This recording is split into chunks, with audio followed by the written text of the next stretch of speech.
FaZe is blowing up. FaZe has been making some moves. The gaming organization that is FaZe have been teasing for the last couple of months that they're going to restructure the organization, and they're about to fire a lot of people on the team and possibly hire some new talent on the team. And we're going to go ahead and watch Omar's video on this to recap the whole situation from start to finish. But I got my thoughts on it. All right? I got my thoughts on it. Scope in and doing all that shit. What happened to FaZe with the roots? Let's be honest.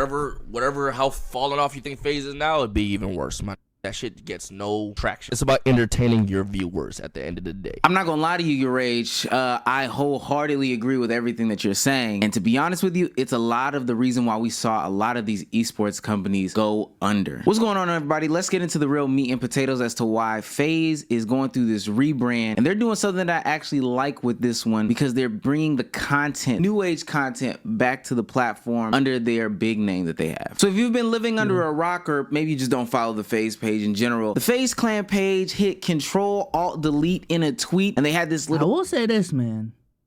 I underestimated FaZe's rollout game. FaZe's rollout game for this whole thing with the error messages, the trailers for Max and Silky, bro, they've been fucking A1. They've been A1. Little cryptic computer glitchy graphic on their screen, and people were wondering what that meant. But we got clarification really fast when FaZe Banks put out a tweet of all these names and follows that up with saying everyone... Let me look at this list, man. Adapt, Apex. I'm gonna be honest with y'all. The only ones I really know is Banks. I know of Jev. I've never watched his content. Kason, Nick Merckx, Ronaldo, FaZe Rug, Swag, Rage. Everyone else I don't know. Everyone else is out. That is the roster. Now that left a lot of people thinking, well, what's going on right here? Because honestly, there's a lot of names that we know, we love, and they are just not gonna make the cut. Is FaZe going in a whole different direction? What does this really mean for the future of FaZe Clan? You know, just a FaZe name in general. And especially because this is coming off of the heels of FaZe Banks earlier in the month saying that they fired a shit ton of people. People really want to know what's going on here. Aren't you getting rid of a bunch of like actual video game creators? It's about getting back to the core value of it. Yeah. Wouldn't it be about keeping video game creators? We're cutting all kinds of people. We had something like 140 employees this time last year. I think we have 30 right now. I want to cut that down even further to like 10. That as long as the brand is, as long as the people who are a part of the brand, you know, that roster of 10 people are all on the same page, have the same focus, have the same vision, and are incentivized the right way. FaZe is an OG staple in the game. But before Omar goes in, I think there has been a trend with content creators lately of downscaling. And the reason is not necessarily to maximize on profits. It's actually both. You can make an argument that a content creator business operates better with less employees and also profits more, obviously, with less employees because less expenses. If I don't know if there's any, you know what I'm saying, motherfuckers that keep up with the vlogging space in this chat right now, but I follow this YouTuber called Matt Diavella, makes a lot of good lifestyle content, and he made a video talking about 3 months ago, I'm on my own again, and essentially the idea is, you know, I think there's motherfuckers like Mr. Beast have definitely gassed up this idea of building a company through content creation, having a shit ton of employees like you're a CEO, businessman CEO, with a bunch of employees like a proper company. But when it comes to content creation, you can make an argument that shit actually slows you down. Instead of, you know, like from recording this video to editing and uploading a video, now you gotta record the video. Now you gotta send that to an editor, wait till the editor gets it, wait till the editor finishes his edit. Maybe you even got someone reviewing that shit. Then you gotta send that over to the title thumbnail guy.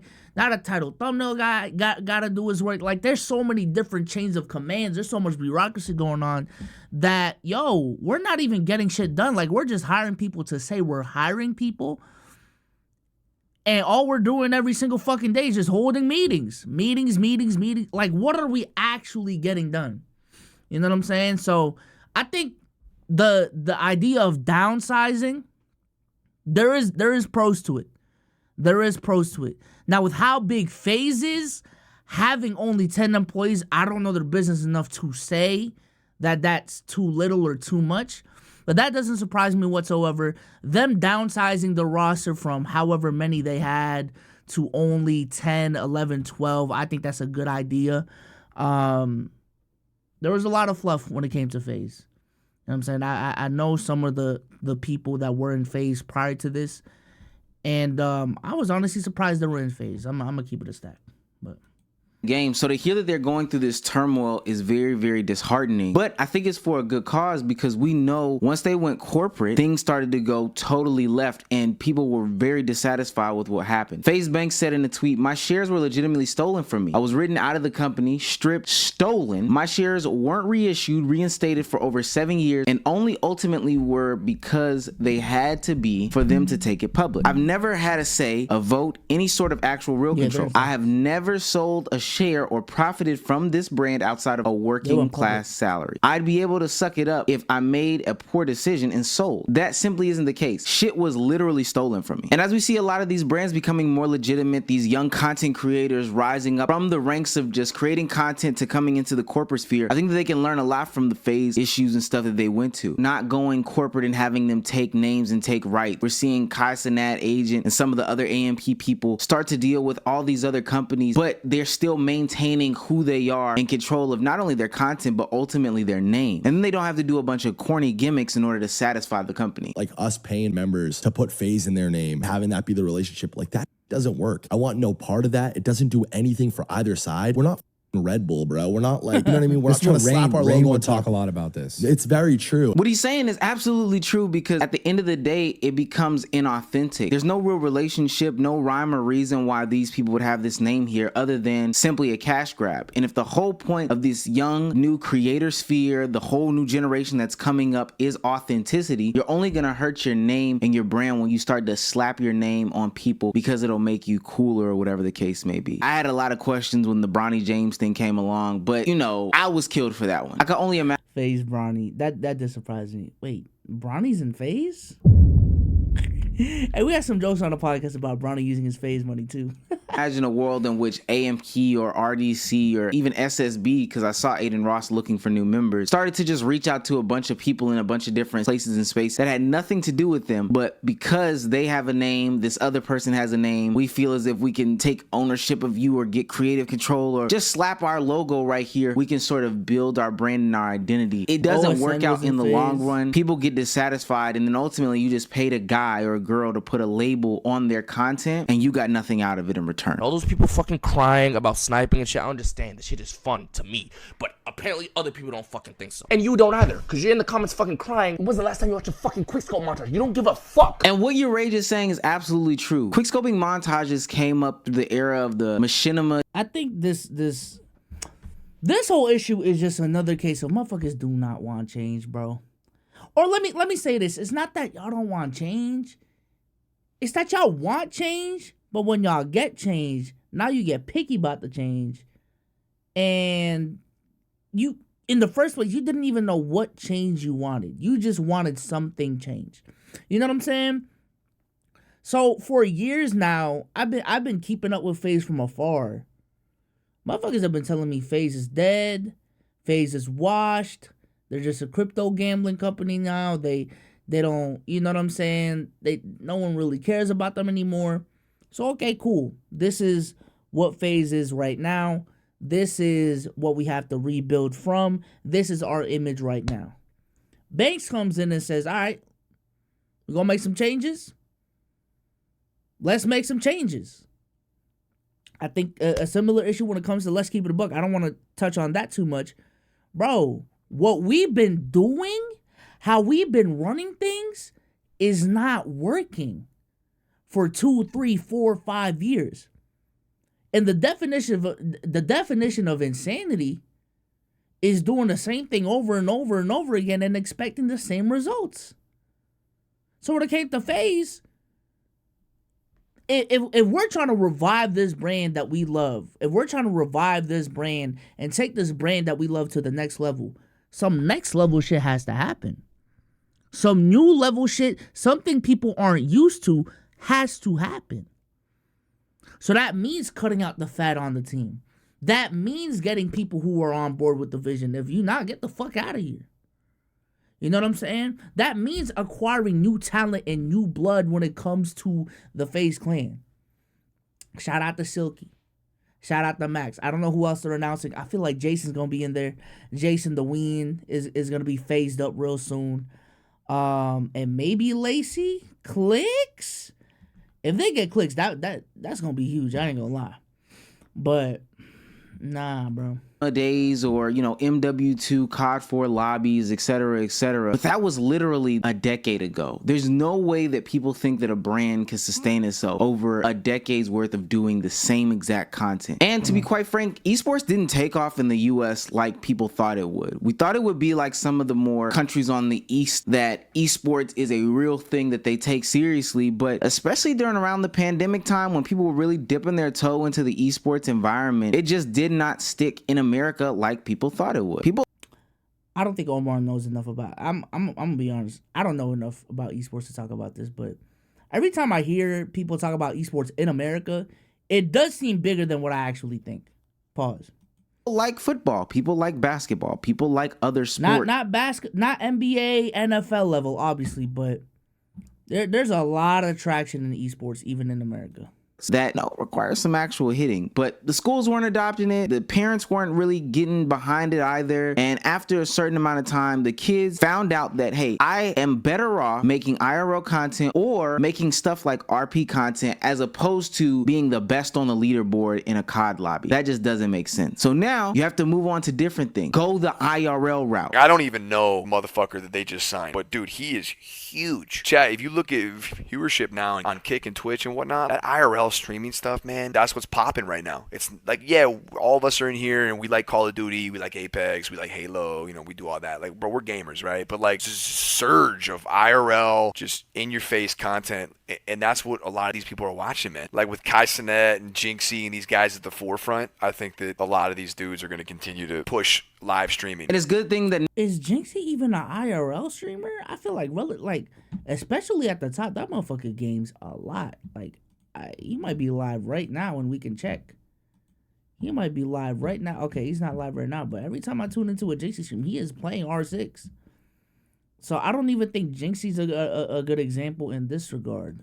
Nick Merckx mentioned these guys because we're seeing in real time a renaissance of not only content creation, but just the new celebrity class coming from the streaming world. We just saw Sketch on the NFL draft announcing a draft pick, taking over, and him through March Madness and all these other things where players are quoting him and "What's up, brother?" going crazy because they know his name. That's what the new generation is connected to. We see how Kai Cenat is taking over brands like Nike. He's at the All-Star weekend. He is literally a massive icon and a massive figure. The streaming world is not just the Aiden Rosses and the Neons, although they let me say this too. The streaming world is not also just the nerd gamer shit anymore.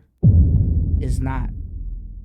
It's hey, I gonna lie, shout out to the WL community because I think they really push for this shit. It's cool to become a streamer now.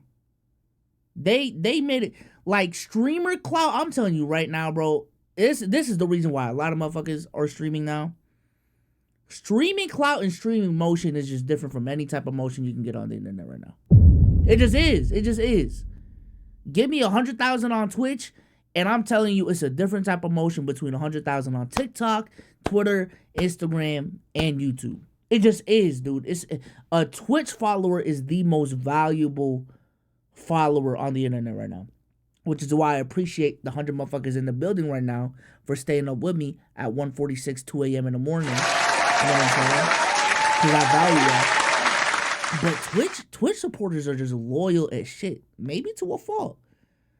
But yeah, the Black Boy Maxes, the Rages, the AMPs, I think these guys specifically have changed the game in terms of making being a streamer cool.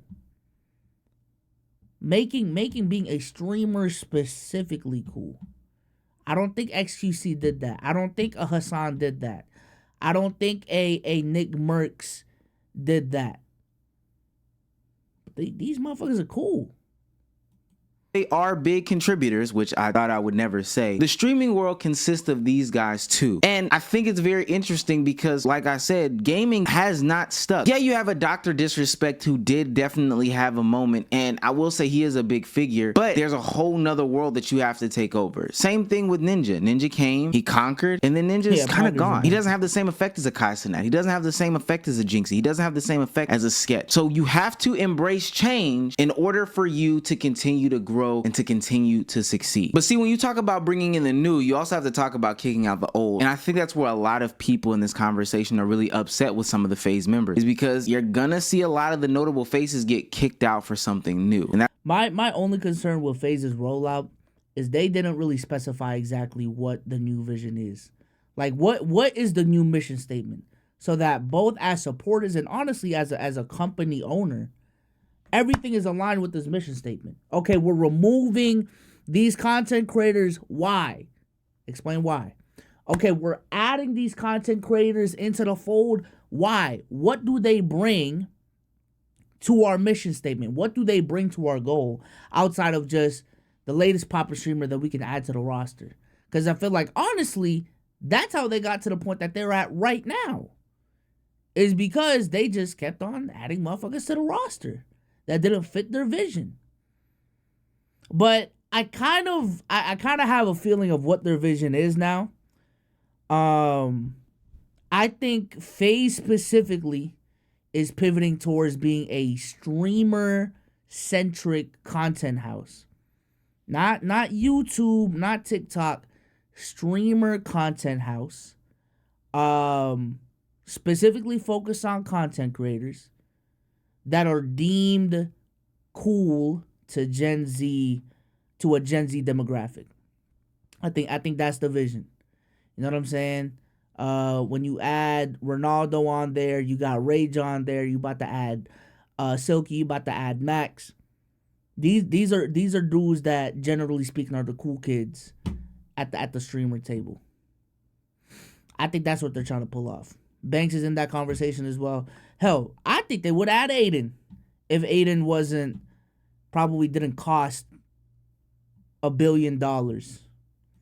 That's where we insert somebody like Blaze. Lucas's content is the furthest thing from like how we want FaZe represented. I'm just gonna be honest. Yeah. 99.9% of content on the internet it doesn't belong with FaZe. I haven't talked to Lucas on the phone in fucking years. Bro, we're old and fucking washed up, you know what I'm saying? Like, we were on the shit you're on 10 years ago, you know what I'm saying? Like, now FaZe Banks has a good point, and FaZekin Blazekin kind of only has not only himself, but honestly growth to blame for that. Because at the end of the day, you're going to grow up and grow apart. Although you are a big part of what started this group, even he can acknowledge that things are just different nowadays. I think the main reason why I'm not sad about not being in FaZe anymore is because this FaZe that exists today is not the FaZe that I fell in love with. I can be extremely proud that I was a part of the greatest era of FaZe. I would be happy to be proven wrong, but I personally believe there will never be a better era of FaZe. It was not for the money. We did it because we loved to do it. We loved Call of Duty, we loved trick shotting, and we loved the brand FaZe. Now, if this phase of FaZe changing doesn't phase you,